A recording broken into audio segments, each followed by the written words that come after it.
በስመ አብ ወወልድ ወመንፈስ ቅዱስ አሐዱ አምላክ አሜን። የተከበራችሁና የተወደዳችሁ የልዑል እግዚአብሔር ቤተሰቦች፣ የእመቤታችን የቅድስት ድንግል ማርያም ያደራ ልጆች፣ የቅዱሳን አባቶቻችን ማህበርተኞች በልዑል እግዚአብሔር አምላካችን ሰላም እግዚአብሔር ከኔም ከናንተም ጋር ይሁን። እንዴት አደራችሁ? እንደምን ሰነበታችሁ? ልዑል አምላካችን ስሙ የተመሰገነና የተወደሰ ይሁንልን። እንኳን ለጌታችን ለመድኃኒታችን ለኢየሱስ ክርስቶስ የዐቢይ ጾም 3ኛ ሳምንት በሰላምና በጤና አደረሳችሁ። ይህ ሳምንት ምኩራብ በመባል ይታወቃል። ጌታችን መድኃኒታችን ኢየሱስ ክርስቶስ ወደ አይሁድ ምኩራብ ገብቶ ስለ ቤተ መቅደሱ ያስተማረበት፣ ስለ ቤተ መቅደሱ የተናገረበት፣ ቤተ መቅደሱን ያጸዳበት ሳምንት ማለት ነው። ይህንን በተመለከተ ሐዋርያው ቅዱስ ማቴዎስ በማቴዎስ ወንጌል ምዕራፍ 21 ቁጥር 13 ላይ እንዲህ በማለት ይናገራል። ጌታ ኢየሱስ ከቅፍርናሆም ወደ ኢየሩሳሌም ጉዞ አደረገ። ጥቂትም ሰነበተ። ወደ አይሁድ ምኩራብም ወይም ወደ ቤተ መቅደስ ገብቶ አስተማረ። እንዲህም አላቸው፣ ቤቴ የጸሎት ቤት ትባላለች። ሰዎቹ ተሰብስበው በሚያመልኩበት፣ መስዋዕት በሚያቀርቡበት፣ ኃጢአታቸው በሚሰረይበት፣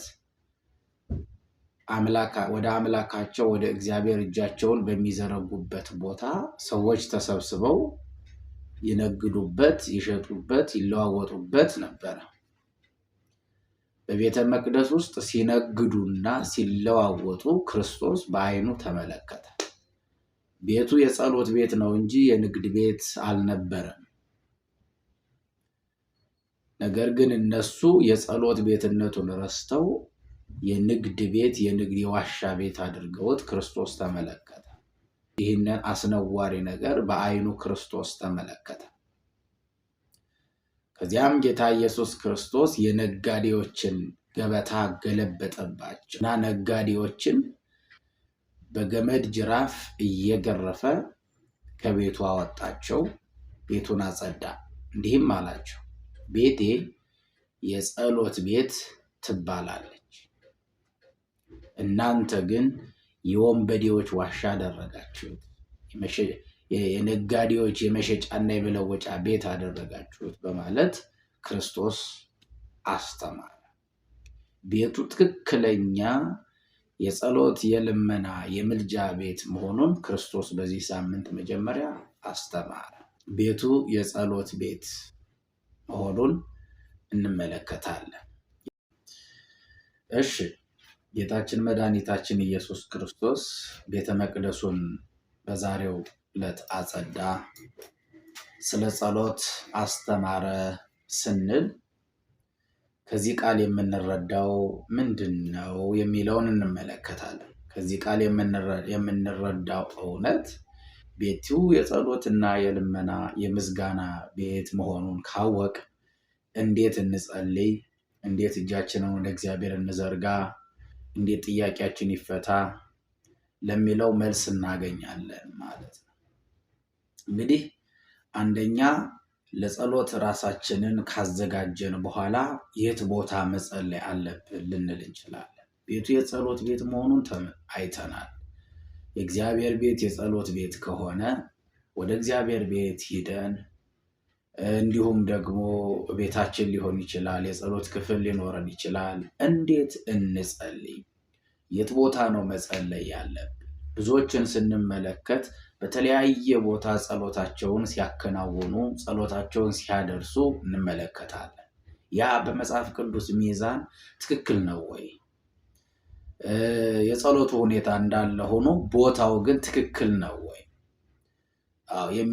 ምናልባት በየአደባባዩ፣ በየምኩራቡ፣ ሰው በተሰበሰበበት ቦታ፣ በተለያየ ቦታ ጸሎትን ያደርሳሉ። ያ በመጽሐፍ ቅዱስ ሚዛን ሲመዘን ትክክል ነው ወይ? እኛ ክርስቲያኖችስ የት ቦታ ነው እንድንጸልይ የተፈቀደልን? የት ቦታ ብንጸልይ ነው? የት ቦታ እጃችንን ብንዘረጋ ነው በበለጠ እግዚአብሔር ጸሎታችንን ሰምቶ ለችግሮቻችን ቁልፍ መፍቻ የሚሰጠን? የት ቦታ ብንጸልይ ነው ልንል እንችላለን። ይሄ የብዙዎቻችን ጥያቄ ነው ብዬ አምናለሁ። ምክንያቱም ብዙ ጊዜ ስለ ጾምና ጸሎት፣ ስለ ምጽዋት እንማራለን፣ ግን የት ቦታ መጸለይ እንዳለብን አናውቅ።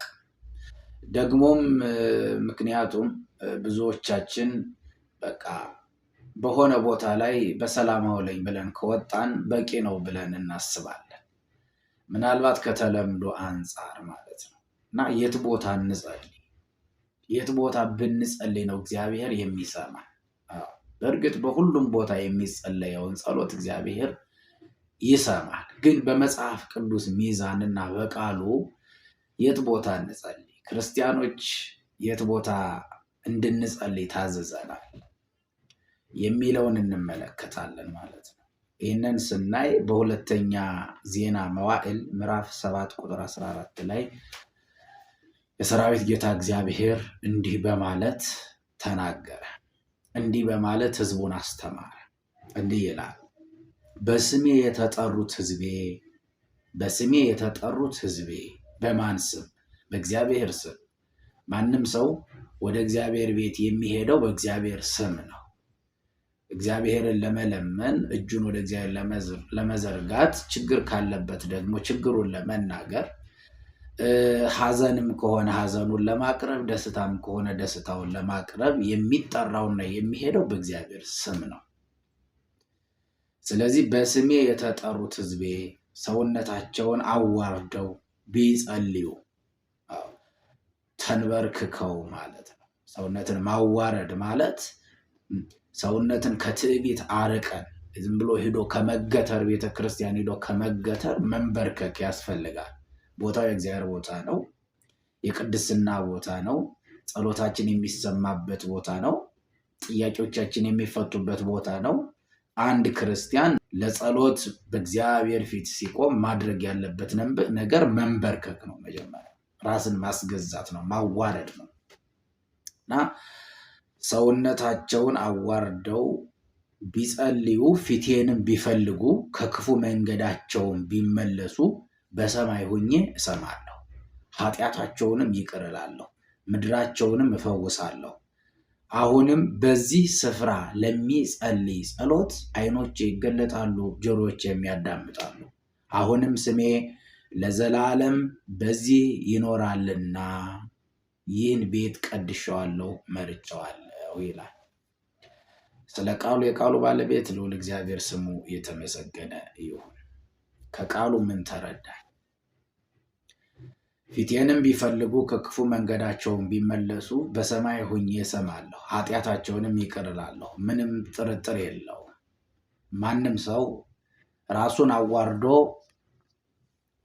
እግዚአብሔር ፊት ቢጸልይ፣ ቢጾም፣ ቢለምን ልመናው ይሰማል፣ ኃጢአቱም ይቅር ይባላል። ምንም ጥያቄ የለው። ነገር ግን ይላል አሁንም በዚህ ስፍራ ለሚጸለይ ጸሎት፣ በዚህ ስፍራ ያለው ክርስቶስ የትኛው ነው? በቤተ መቅደሱ ማለት ነው። ክርስቲያኖች በቤተ መቅደስ ሂደን እንድንጸልይ ስርዓት ተሰርቶልናል ማለት ነው። በቤተ መቅደሱ መጸለይ አለብን። ምናልባት በቤታችን የምናደርገው ጸሎት ትክክል አይደለም ልንል እንችላለን። ስለዚህ አያወራም፣ ያንን ወደ በኋላ እንመጣበታለን። ይህ ግን የሚለው ምንድን ነው? አሁንም በዚህ ስፍራ ለሚጸለይ ጸሎት ዓይኖቼ ያያሉ፣ ጆሮቼ ያዳምጣሉ ይላል። አሁንም ስሜ ለዘላለም በዚህ ይኖር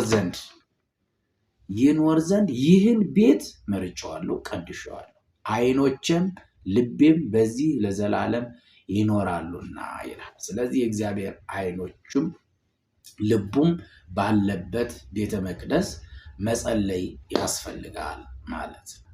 ስለዚህ ክርስቲያኖች የት ቦታ ሄደን እንጸልይ የሚለውን፣ የት ቦታ መጸለይ አለብን የሚለውን መልስ አገኘን ማለት ነው። ወደ ሁለተኛው እንሄድ። የት ቦታ መጸለይ እንዳለብን ከተረዳን፣ የት ቦታ እንድንጸልይ ከታዘዝ፣ ጸሎት በስንት ከፍለን እንጸልይ የሚለውን ደግሞ እንመለከታለን። ጸሎት የሚከፈለው በሁለት ነው። አንደኛ የህብረት ጸሎት፣ ሁለተኛ የግል ጸሎት። የህብረት ጸሎት ማለት የእግዚአብሔር ሕዝብ ወይም ክርስቲያኖች በሚሰበሰቡበት ቦታ ብቻ የሚቀርብ የጸሎት ማለት ነው። ይህም በሉቃስ ወንጌል በምዕራፍ 11 ቁጥር 1 ላይ ተጠቅሶ የምናገኘው የመጽሐፍ ቅዱስ ክፍል ነው። አብረን እናነበዋለን። ከደቀ መዛሙርቱ መካከል አንዱ ኢየሱስ ክርስቶስን እንዲህ ብሎ ጠየቀው፣ ጌታ ሆይ በጸሎት ጊዜ እንዴት መጸለይ እንዳለብን አናውቅምና ስለ ጸሎት አስተምረ አለው። ጌታችን መድኃኒታችን ኢየሱስ ክርስቶስን መልሶ በትጸልዩ ከመዝ በሉ፣ ስትጸልዩ እንዲህ በሉ፣ የሰማይ አባታችን ሆይ ስምህ ይቀደስ፣ መንግሥትህ ትምጣ፣ ፈቃድህ በሰማይ እንደሆነች እንዲሁ በምድር ትሁን፣ የዕለት እንጀራችንን ስጠን ዛሬ። ይህንን ጸሎት አስተማራቸው። የህብረት ጸሎት የፍቅር ጸሎት ነው። አንደኛ ዳዊት በመዝሙሩ ወንድሞች በህብረት ቢቀመጡ መልካም ነው እንዲሁም ያማረ ነው ብሎ እንደተናገረ ሁሉ በህብረት ሁነን በፍቅር ሁነን የምንጸልየው ጸሎት ነው። በህብረት ሁነው የጾሙት የጸለዩት ጸሎት ቅድመ እግዚአብሔር ይደርሳል። የነነዌ ከተማ በእሳት ልትነድ የነበረች ከተማ በህብረት ጸሎት ምክንያት ነው እግዚአብሔር ከተማዋን ከመቃጠል ያዳናት። የህብረት ጸሎት ውጤት እጅግ ያማረ ነው፣ እጅግ የሰመረ ነው። ይሄንን ምክንያት በማድረግ ብዙ ክርስቲያኖች፣ ብዙ ጸጋ የበዛላቸው ክርስቲያኖች ሌሊት የግል ጸሎታቸውን ከመጸለይ ይልቅ ሌሊት ሄደው ከካህናቱ ጋር ከሊቃውንቱ ጋር ሌሊቱን ሙሉ እግዚአብሔርን ሲያመሰግኑ ያድራሉ። ሌሊቱን ሙሉ እግዚአብሔርን ሲያመሰግኑ ማደር እኮ ጸሎት ነው። በማህሌቱ ዙሪያ የሚጸለየው ጸሎት አለ። በቅዳሴው ዙሪያ የሚጸለይ ጸሎት አለ።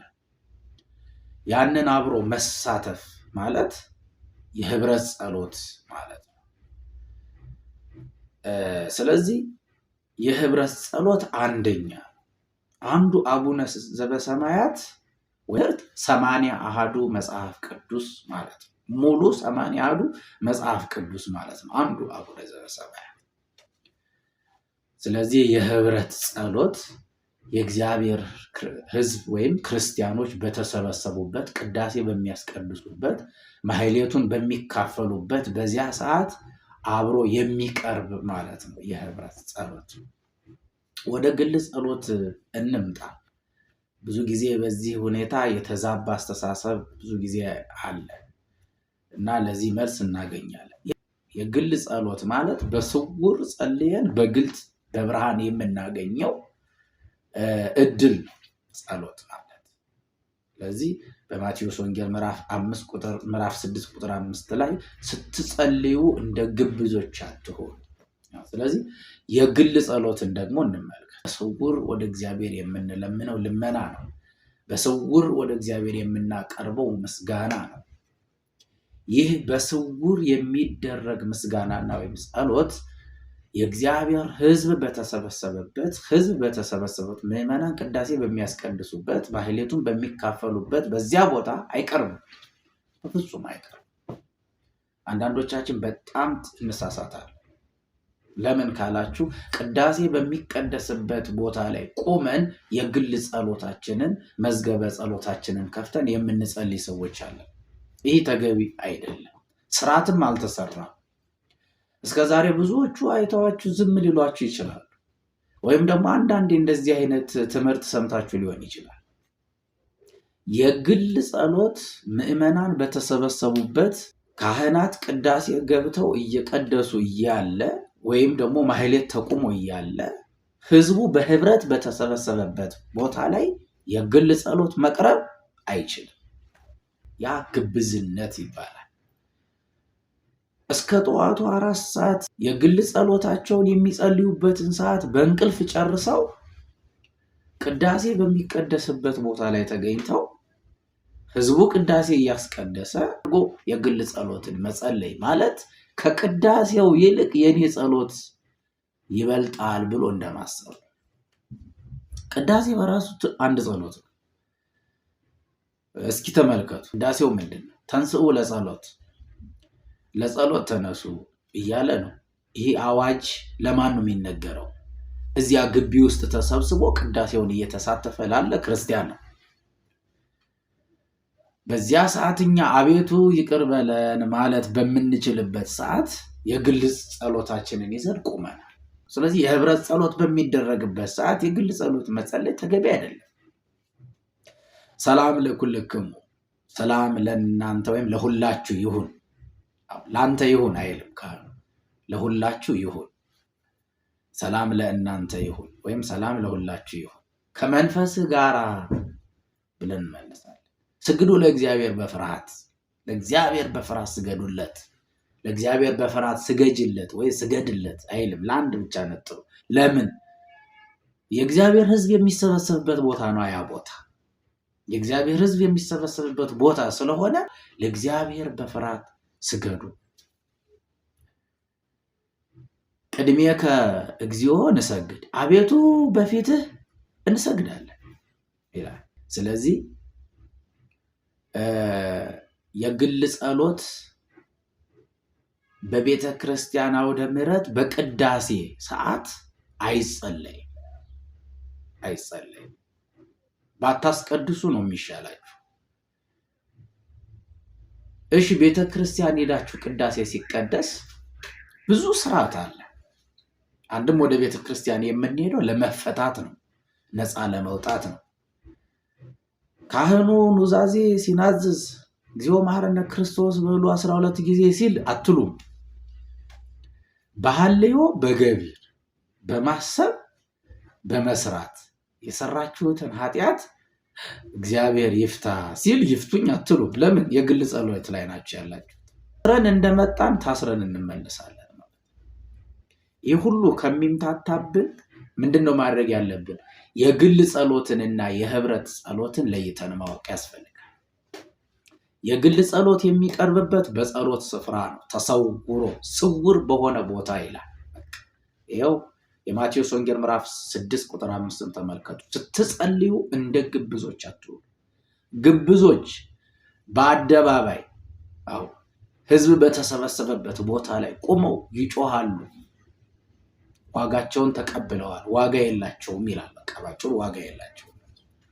ስትጸልይ በስውር ቤትህን ዝጋ፣ እልፍኝህን ከፍተህ በስውር ወደሚያይ አምላክ ወደ እግዚአብሔር ጸልይ።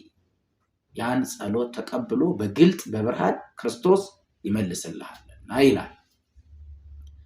ስለዚህ በስውር የስውር ጸሎት የግል ጸሎት ነው። ስለ ግል ጸሎት ይህን ያህል ካልኳችሁ ወደሚቀጥለው እንሄድ። ስለ ህብረት ጸሎትና ስለ ግል ጸሎት ከተረዳን በትንሹ ክርስቲያን በቀን ስንት ጊዜ መጸለይ አለበት የሚለውን እንመለከታለን። ክርስቲያኖች በቀን ስንት ጊዜ ስንት ሰዓት እንድንጸልይ ተፈቅዶልናል? ይህን ስላችሁ የጸሎት ሰዓት ደግሞ ሰው ካልደከመው በፈለገው ሰዓት ቢጸልይ ምን ችግር አለ ልትሉ ትችላላችሁ። ነው ችግር አለ። ምን ችግር አለ የሚል ነገር ችግር አለ። ሐዋርያው ቅዱስ ጳውሎስ ሁሉም በአግባብና በስርዓት ይሁን ይላል። አንዳንዴ ጸሎት በአግባብና በስርዓት ካልሆነ ድካም ይሆናል፣ ከንቱ ድካም ይሆናል። ጾምም በአግባብና በስርዓት ካልሆነ ከንቱ የረሃብ አድማ ይሆናል። ከምግብ ጋር የተጣላን እስኪመስለን ድረስ እዚያ ደረጃ ላይ እንደርሳለን። ስለዚህ ሁሉም በአግባብና በስርዓት መሆን አለበት። በቀን 7 ጊዜ አንድ ክርስቲያን ወደ አምላክ ወደ እግዚአብሔር እጁን እንዲዘረጋ፣ እንዲለምን፣ እንዲጸልይ በቀን 7 ጊዜ ወደ ጸሎት ቤቱ እንዲገባ ስርዓት ተሰርቷል። ይህንንም በተመለከተ እንደየደረጃው እናይና ትምህርቴን እጨርሳለሁ ማለት ነው። እናንተ ግን ይህንን እየተመለከታችሁ ያላችሁ ሰብስክራይብ ማድረግን አትርሱ። ቤተሰብ እንሆን ማለት ቤተሰብ መሆናችንን አትርሱ። ሰብስክራይብ እያደረጋችሁ ቤተሰብ እንሆን። ምንም ከእናንተ የሚጎድል ነገር የለም። ቤተሰብ መሆን ምንም የሚጎድል ነገር የለም። ሼርም ብታደርጉ ሀሳባችሁን ደግሞ በኮመንት መስጫ ሳጥን ውስጥ ብታስቀምጡ ከእናንተ የሚጎድል ነገር የለም። ስለዚህ ሰብስክራይብ፣ ሼር፣ ላይክ እያደረጋችሁ ሀሳባችሁን ደግሞ በኮመንት መስጫ ሳጥን ውስጥ እንድታስቀምጡ በትህትና እጠይቃችኋለሁ። አንድ ክርስቲያን በቀን 7 ጊዜ እንዲጸልይ ስርዓት ተሰርቷል። ይህንን እኔ ሳይሆን የምናገረው ቅዱስ መጽሐፍ ምን ይላል የሚለው እንመልከት። እንዲህ ይላል በዳዊት መዝሙር 119 ቁጥር 164 እንዲህ ይላል፣ አቤቱ ጽድቅ ስለሆነው ሕግህ፣ ጽድቅ ማለት እውነት ማለት ነው። እውነት ለሆነው ሕግህ በቀን 7 ጊዜ አመሰግንሃለሁ ይላል። አዎ እግዚአብሔር ሕጉ እውነት ነው። ብሬክ የለበትም፣ እንከን የለበትም። እግዚአብሔር በባህሪው እንከን የለበትም። የሰው ልጅ በራሱ ኃጢአትና ምኞት ሲታለልና ሲሳብ በዲያብሎስ ይፈተናል፣ ይወድቃል፣ ከሌሊት እግዚአብሔር እቅፍ ወድቆ ይሰበራል እንጂ እግዚአብሔር እንከን የለበትም።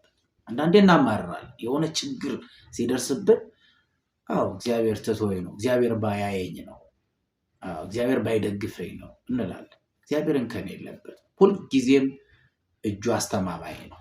ሁልጊዜም ብንደገፍበት የማይጥለን ነው። ስለዚህ እንከን የለበትም እግዚአብሔር። ነገር ግን እኛ በራሳችን ኃጢአትና ምኞት ስንታለን እንወድቃለን። እግዚአብሔር ጸጋውን ከላያችን ያነሳል፣ ባዷችንን እንቀራለን። ስጋ ብቻ ሆነን እንቀራለን። የሰው ልጅ ስጋ፣ ነፍስ አንድ ላይ ነው የሚኖሩት። ከዚያ ደግሞ መንፈስ፣ የእግዚአብሔር መንፈስ ደግሞ አንድ ላይ አብሮ መኖር አለበት። ስለዚህ በብዙ መንገድ ስንታለን እንወድቃለን። ለዚህ ነው ሐዋርያው ቅዱስ ያዕቆብ በመልእክቱ በምዕራፍ 1 ቁጥር 12 ላይ የሚፈተን ቢኖር እግዚአብሔር ይፈትነኛል አይበል፣ ራሱ ባመጣው ኃጢአት ይፈተናል እንጂ ይላል። ራሱ የሰው ልጅ ዕለት ዕለት እየሳትን በስጋችን በምንሰራው ኃጢአትና በደል እንፈተናለን፣ እንወድቃለን። ከውድቀታችን ለመነሳት ደግሞ ወደ እግዚአብሔር እጃችንን እንዘረጋለን። ይህንን እውነት መኖር አለብን። ስለዚህ ምን አለ? ጽድቅ ለሆነው ሕግህ፣ እውነት ለሆነው ሕግህ በቀን 7 ጊዜ አመሰግናለሁ። ስለዚህ አንድ ክርስቲያን በቀን 7 ጊዜ እንዲጸልይ፣ ወደ እግዚአብሔር እጁን እንዲዘረጋ ስርዓት ተሰርቶለታል። ይህንን እንደየደረጃው እንመልከት። ስንት ሰዓት እንጸልይ? ጠዋት ነግ 12 ሰዓት፣ ንጋት ላይ 12 ሰዓት ወይም ክርስቲያኖች እንጸልያለን። ነግ ክርስቶስን ለመያዝ በንጉሱ ፊት ለማቅረብ ዝግጅት አድርገው የፈጸሙበት ሰዓት ነው። እነማን ናቸው? አይሁዳውያን ክፉዎች። ክርስቶስን ከሰን እንዴት አድርገን ንጉሱ ፊት አቅርበን ንጉሱ ፊት አስፈርደን እንዴት አድርገን እንስቀለው፣ እንዴት አድርገን እንግደለው፣ እንዴት አድርገን እናስወግደው ብለው ተማክረው የጨረሱበት ሰዓት ነው። በዚህ ሰዓት እንጸልያለን። አንደኛው 12 ሰዓት ላይ፣ ሁለተኛ ጠዋት 3 ሰዓት እንጸልያለን። በዚህ ሰዓት ክፉዎች በክርስቶስ ላይ እንደተማከሩ ሁሉ ያለ ኃጢአቱና ያለ በደሉ ለእኛ ለኃጢአተኞች ሲል በንጉሱ በጲላጦስ ፊት ለፍርድ የቆመበት ሰዓት ነው። ስንት ሰዓት አልኳችሁ? ጠዋት 3 ሰዓት ላይ። በዚህ ሰዓት ጌታችን መድኃኒታችን ኢየሱስ ክርስቶስ በጲላጦስ ፊት የቆመበት ሰዓት እንደሆነ ቅዱስ መጽሐፍ ያስተምረናል። በዚህ ሰዓት ልባችንን ከፍተን እንጸልያለን። ስንት ሰዓት አልኳችሁ? 3 ሰዓት ላይ። 3 ሰዓት ከጸለይን በኋላ 6 ሰዓት ላይ ደግሞ እንጸልያለን። 6 ሰዓት የምንጸልይበት ምክንያት ክርስቶስ በአይሁዳውያን እጅ 6666 ግርፋትን ተገርፎ ስጋው አልቆ አጥንቱ እስኪታይ ድረስ ጨርቁን ገፈው እርቃኑን የሰቀሉበት ሰዓት።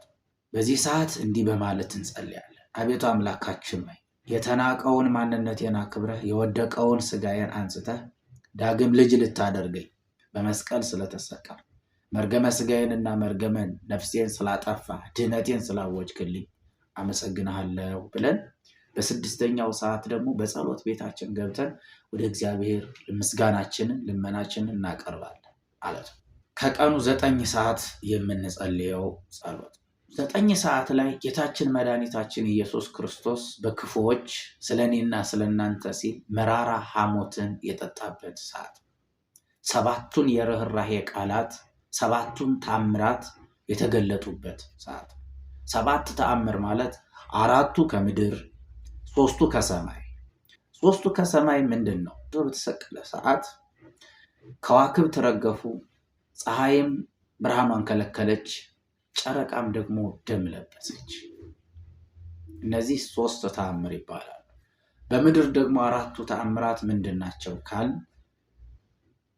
መቃብራት ተከፈቱ፣ ሙታን ተነሱ፣ አለቶች ተሰነጣጠቁ፣ የቤተ መቅደስ መጋረጃ ከሁለት ተሰነጠቀ ወይም ተከፈለ።